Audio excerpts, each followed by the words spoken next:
Hi guys. Long term capital gain relating to land and building మనకి ఆ amendment వచ్చిన తర్వాత కొంచెం స్టూడెంట్స్ కన్‌ఫ్యూజ్ అవుతున్నారని తెలిసింది.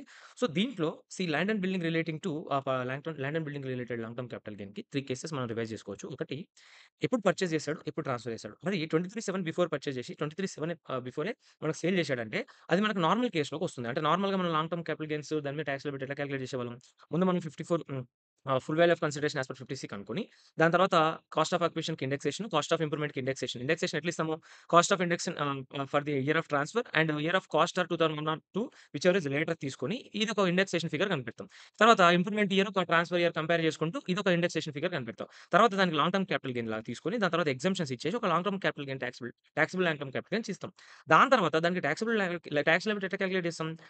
Taxable long term capital gain from this particular item into ఇప్పుడు 20% కొట్టేస్తే అయిపోయేది.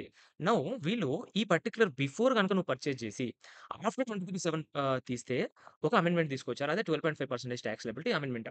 ఇక్కడ ఇది ఆఫ్టర్ పర్చేజ్ చేసి, ఆఫ్టర్ సేల్ చేస్తే కూడా చూద్దాం.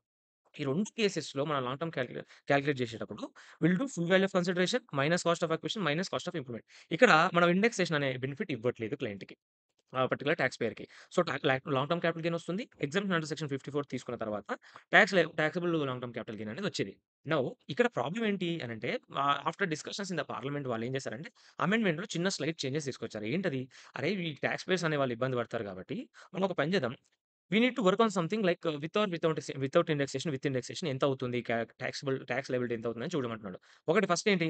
విత్ ఇండెక్సేషన్ చూడండి. విత్ ఇండెక్సేషన్ అంటే ఏంది? నార్మల్ కాలిక్యులేషన్ చేయండి. Full value of consideration, indexation తీసుకుంటూ కాస్ట్ అండ్ ఇంప్రూవ్‌మెంట్ తీసుకొని ఒక taxable long term capital gain వస్తది కదా!